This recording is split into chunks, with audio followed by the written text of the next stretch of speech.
क्या आपके साथ ये कभी हुआ है that you ever have a conversation with a stranger and he tells you some unbelievable things और आप मान लेते हैं and when you come home and you think about it you realise कि ये बंदा तो मुझे कुछ भी बोल के चला गया और मैंने मान भी लिया. This actually happened with me because I was डम इनफ टू बिलीव कि जो बंदा यू सीट देने आया है और उसने बोला है कि उसका एग्ज़ाम अच्छा गया है, उसे ये नहीं पता था कि ये एग्ज़ाम इंग्लिश में कंडक्ट किया जाता है. So let me tell you this story because it is actually a very interesting one.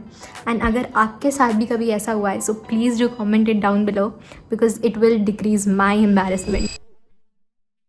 Okay, I want you to envision this with me. ठीक है, मैं बिल्कुल दौड़ के जा रही हूँ because I am already late because मैं पहले रॉन्ग सेंटर चली गई थी. Another story for another time but please always recheck the address of your centre. Anyway, I'm running to my center. I'm already in panic mode, running to my room, trying to find my seat. I sit down and then I try to relax. Okay, मेरे around बहुत सारे लोग हैं. Almost everyone is in panic mode. Only natural by the way. So अब मैं बैठी हूँ. ठीक है, अब मेरे बाजू में एक लड़का है and he is very chill, like very chill, and he is laughing with his friend. And I wonder what's all that about, but I don't get into it. So after the exam ends, he turns to me and he goes, excuse me, ये exam English में क्यों आया था? And I hear this and I'm just sitting like this because just a second before this guy told me कि इसका exam बहुत अच्छा गया है. So I was like, भाई आपने फॉर्म भर लिया, आपने प्रिपेयर कर लिया, आपके पास एडमिट कार्ड है and you didn't know कि ये एग्ज़ाम इंग्लिश में आता है. I know, pretty dumb of me to believe him, but maybe post exam stress, whatever, but I believed him. Okay, and then he proceeded to ask me a lot of such questions. ये exam में drawing क्यों आई थी? अरे ये exam में तो maths भी आई थी. And at last the most funny one, ये एग्ज़ाम में कविता क्यों आई थी? And I was like what, कौन सी कविता?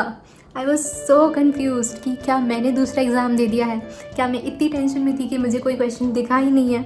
Turns out it was an observation का क्वेश्चन जिसमें थोड़े बहुत मतलब एक पैराग्राफ था. But the point is that he was my main source of entertainment. Why? हमारा जो एग्ज़ाम सेंटर था वहाँ कुछ तो गलत हो गया था, सम फॉल्टी सिस्टम, एंड हमें 1 घंटा और बिठाया गया था after the exam ended. And for 1 hour, this dude, he asked me so many questions, so many doubts, and I was so curious कि how does he not know all of this? But I was also very amused कि how chill is this guy. Anyway, let us give a shout out to this guy because he is kind of the reason I'm making today's video, because I don't want you to be so clueless. I want you to have your every doubt cleared before the exam. Even if अभी बहुत ज़्यादा time exam के पहले, I want कि आप बिल्कुल clear mind से रहें. So today I am going to clear some of your general doubts, even some of the doubts जो आपने कमेंट सेक्शन में छोड़े हैं. So let us go ahead.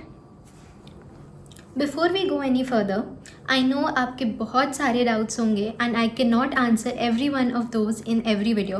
So please join DDM's community and वहाँ से आप बहुत सारे डिज़ाइन एस्पिरेंट्स से कनेक्ट कर सकते हैं.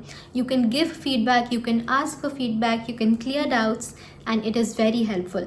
सो please join the community through the link given below. Only if I had a rupee for every time I was asked this doubt, I would be a millionaire by now. The question is, हम कहाँ से पढ़े या हम कौन सी book पढ़े? It's okay, it is a very common doubt because design exams में कोई स्पेसिफाइड सिलेबस नहीं होता है, कोई स्पेसिफाइड बुक नहीं होती है. तो आप क्या करेंगे? You will start by solving PYQs. हर एक PYQ सॉल्व कीजिए, तब तक करते रहिए जब तक आपका आंसर रट नहीं जाता. Because it is not about the answer, it is about training your brain to solve such questions. ज़रूरी नहीं है कि आप कोई स्पेसिफाइड बुक है उसको कीजिए, नहीं. Just do PYQs. You seat के PYQs कीजिए, सीट के PYQs कीजिए, कहीं से अगर आपको मॉक पेपर मिल रहे हैं तो वो कीजिए, but just solve these type of questions and that is enough. इतना सॉल्व कीजिए कि आपको बिल्कुल समझ में आ जाए किसी क्वेश्चन को देखते ही कि मुझे इसको ऐसे अप्रोच करना है एंड ऐसे आपका आंसर आ जाएगा. अगर बात की जाए पार्ट बी की, तो पार्ट बी में भी अगर आप PYQs देखेंगे तो यू विल अंडरस्टैंड कि यूसीड कोई बहुत स्पेसिफिक क्वेश्चन नहीं पूछता है। वो ये नहीं बोलता है कि कोई सबमरीन डूबी है, उसमें कोई ऐसा पार्ट है एंड आपको उसकी ड्राइंग बनानी है। नहीं, it is all about your surroundings, it is about a school, it is about a railway station. तो हम क्या करेंगे, ऑब्वियसली आपको स्केचिंग तो प्रैक्टिस करनी ही है, आपको बेसिक्स सीखने हैं, but another thing that you have to do is start observing your surroundings. You have to learn कि अगर कोई स्ट्रीट है तो वहाँ पे आप क्या ड्रॉ कर सकते हैं।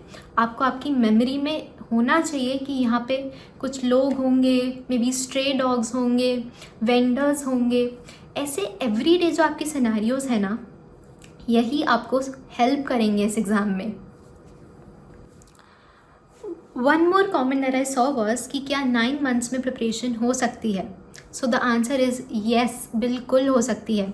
Design is not about how much time you give to the preparation, it's all about how you think, it's all about how you solve question, it's about your thinking, your observation, your creativity. इसमें ऐसा कुछ भी नहीं है कि हमें 2 साल से प्रिपेयर करना है या हमें 3 साल से प्रिपेयर करना है। Even people who have prepared for 1 month have cracked the exam. So yes, you can start, you can do it. Just make sure that you are consistent, you are practicing every day, you are observing every day, and you will surely succeed. Another hot topic in the comment section is कि क्या मैं UCET के लिए eligible हूँ भी या नहीं। तो उसके लिए मेरे पास सिर्फ एक ही आंसर है। अगर आपने 12th 2026 में कंप्लीट की है या आप 2027 में कंप्लीट करेंगे, then only you are eligible for UCET 2027। आपने जिस साल 12th कंप्लीट की है, आप उस साल UCET दे सकते हैं, एंड आप अपने फर्स्ट ड्रॉप ईयर में भी UCET दे सकते हैं। सिर्फ ये 2 टाइम ही अलाउड होता है। Before we go any further, I want you to remind yourself that you are not the only design aspirant who is confused or who is doubting himself or herself. So please join DDM's community and interact with many design aspirants all over India. आप अपने हर एक doubt पूछ सकते हैं and you can even ask for feedback. So please do join it.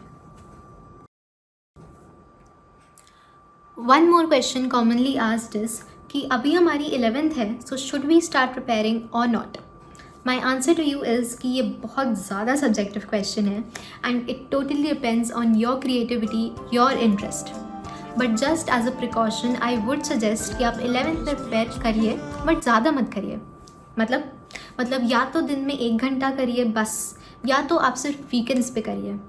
अगर आप पहली बार sketching कर रहे हैं तो आप बेसिक्स बिल्कुल प्रैक्टिस करना चालू कर दीजिए, जिससे आपका 12th में बहुत ज़्यादा टाइम बचेगा।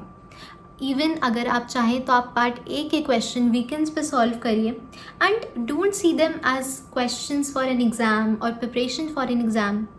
Just as we solve puzzles, we solve maybe Sudoku books if you like, just see them as those. Do it as an hobby in 11th and it will help you so much. It will strengthen your basics and it will just elevate your design process because 12th में बहुत ज़्यादा हौच पौच much जाता है। कभी कभी boards भी होते हैं, बेसिक्स भी पढ़ने होते हैं and it just gets messy. So just to avoid it, start learning the basics. Even though 12th में start करके भी it is completely possible to crack the exam. Just as a precaution 11th में भी start करिए, ज़्यादा मत करिए, just basics करिए, वीकेंड्स पे में भी करिए and you are good to go. आपको एक रफ शीट भी दी जाती है जिसमें आप अपनी कैलकुलेशंस कर सकते हैं and it is very helpful. When it comes to part B, आपको एक कॉपी दी जाती है, उसमें स्पेसिफाई होता है कि आपको क्वेश्चन 1 कहाँ करना है और क्वेश्चन 2 कहाँ करना है, और ये क्वेश्चन आते हैं आपकी स्क्रीन पे। तो जहाँ स्पेसिफाई किए जाए वहीं करके आइए एंड ऑलवेज़ रिमेंबर कि आपके पास एक क्वेश्चन करने के लिए आधा घंटा है, तो उस हिसाब से अपने क्वेश्चन को अप्रोच कीजिए।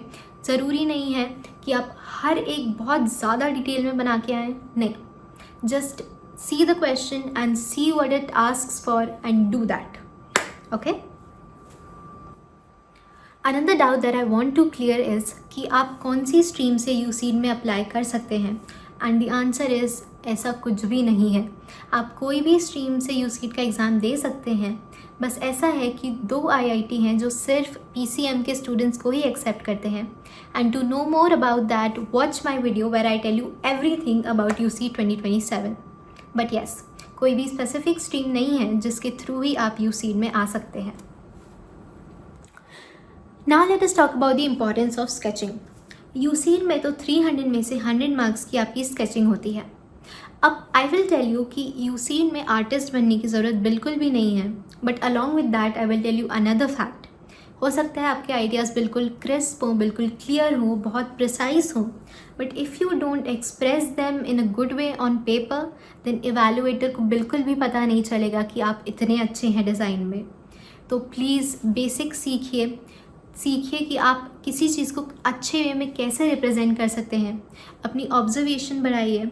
अगर आपको यूसीट में आया है कि आपको कोई पब्लिक प्लेस ड्रॉ करनी है, तो obviously you will have to draw human figures and those are a little hard to learn. तो वो सीखिए, because at last what is important is कि इवैल्यूएटर तक क्या एक्सप्रेस हो रहा है। अगर आपकी क्रिएटिविटी बिल्कुल 100 पे है बट आप पेपर पे उसे 50 करके आए हैं, देन आपको मार्क्स भी वैसे ही मिलेंगे and I do not want that for you. So please, sketching में बिल्कुल भी आर्टिस्ट नहीं बनना है, बट हमको बेसिक सीखने हैं। हमको सीखना है कि हम अपने आइडियाज़ को एक्सप्रेस बेस्ट वे में कैसे कर सकते हैं। So that was all for today, but one thing that I want to say is कि मेरे लास्ट वीडियो में जो मैंने बोला था कि आप कमेंट्स में नोट्स बनाइए, one of you actually did that and I am so happy. You are on the right path. Do not forget to join DDM's community for design aspirants, and I will see you in the next video. Bye.